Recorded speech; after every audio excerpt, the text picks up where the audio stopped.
While you're spending $20 on a stadium beer cheering for a team that isn't even yours, someone else is becoming a billionaire playing the exact same ball you're only using to distract yourself. The 2026 World Cup is happening right now, and it is a masterclass in the absolute extremes of wealth and consumption.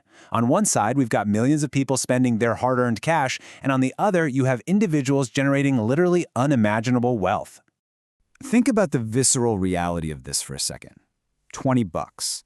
That is what a single beer inside some of these stadiums is going to cost you. You are handing over a $20 bill just for the privilege of holding a flimsy plastic cup and cheering for a team that might not even be your own. It's a fleeting moment of enjoyment, sure, but that $20, it's just a tiny cog in a massive, massive machine. And it definitely doesn't stop there.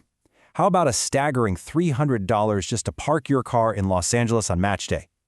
$300. And that is before you even step foot inside the venue.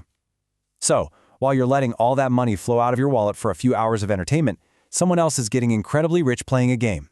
Which brings us to a really important question. Are you using sports to escape your financial life or to build one? In this explainer, I'll show you the massive difference between using sports as an escape from your financial reality and using the sports mindset as a tool to actually build wealth. And honestly, the World Cup happening right now is the perfect high-stakes example of both sides of that coin. Okay, let's dive into Section 1, the billion-dollar escape, and see exactly where all this money is flowing. Let's start with the pure macro data. In the U.S. alone, fans are expected to wager between $2.8 and $4.4 billion during this World Cup. That is more than double what was bet during the previous edition. Globally, that number is expected to hit around $60 billion. The sheer volume of cash being risked here is just staggering. And it's not just a small group of high rollers doing this. 58% of Americans say they plan to bet on the tournament in some form. That means well over half the country is planning to chase a quick, emotional hit, whether that's through official sportsbooks, prediction markets, or just informal bets with friends. But outside of betting, just being a fan is its own massive economic engine. The average fan following the World Cup in the U.S. is spending more than $5,400 per person. Between travel, tickets, lodging, and those $20 beers we talked about, total estimated fan spending in the country tops $8.1 billion. Hotels alone are roughly 50% more expensive on match days. Now we have to contrast that massive spending with a pretty harsh reality. Right now, between 60 and 65% of Americans are living paycheck to paycheck.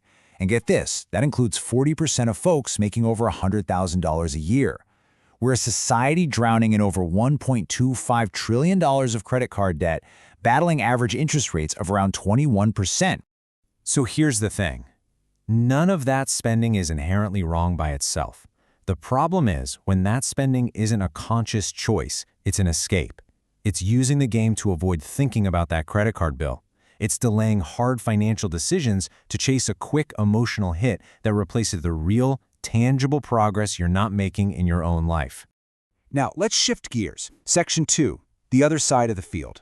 Let's pivot our perspective away from the distracted fans in the stands and look down onto the pitch at the players themselves. This is where the contrast gets absolutely fascinating.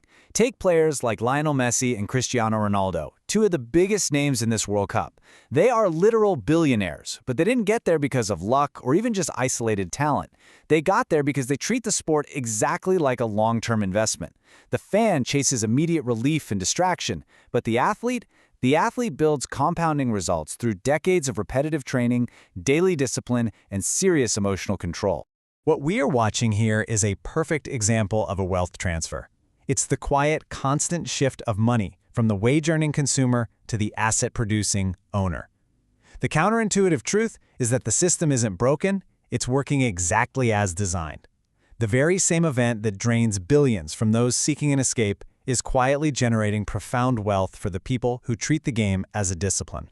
So the difference between the fan who goes broke spending $300 for one night of distraction and the athlete who builds a fortune with the same sport isn't just talent, it's their relationship with time. One chases immediate relief, and the other leverages time to build compounding results year after year. And the beautiful thing is, that applies to your money in the exact same way. Which brings us to the most practical part of this explainer. Section 3, the athlete's playbook for your money. How do you stop being a consumer and start acting like a producer? we've put together a 3-step financial playbook derived directly from this athlete versus fan dynamic. If you apply these steps, you can fundamentally change how you handle your money moving forward. Step 1. Separate your entertainment budget from your escape budget. Look, enjoying the World Cup isn't the problem. Spending without limits to avoid feeling real financial pressure is. So, set a fixed amount for the tournament ahead of time. Spend only that. Treat anything above that amount not as leisure, but as a giant red warning sign that you're trying to escape a financial stressor you really just need to face. Step 2. Swap betting for consistent investing. The thrill of betting $100 on a knockout match is real, I get it. But statistically, almost nobody comes out ahead in the long run.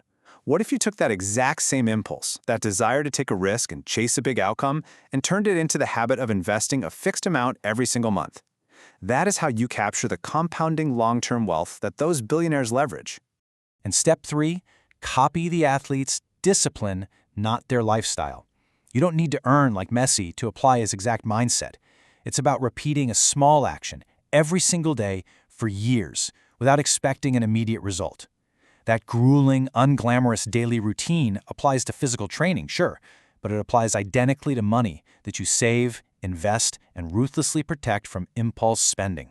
And if you want to know exactly where to start today, build a $1,000 emergency fund.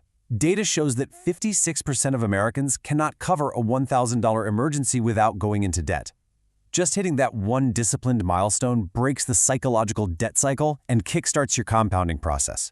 All right, let's bring it all together for Section 4, the final whistle. Let's zoom out and look at the macro scale one last time.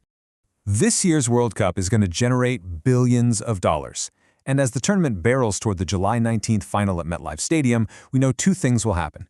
Part of that money will successfully build long-term wealth for the people who treat the game as a discipline.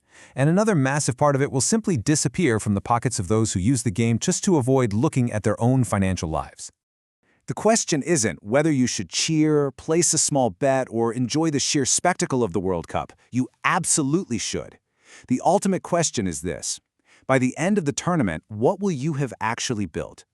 Did you build your own discipline, or will there just be a massive credit card hangover left waiting for you? I'd really love to hear your thoughts on this one.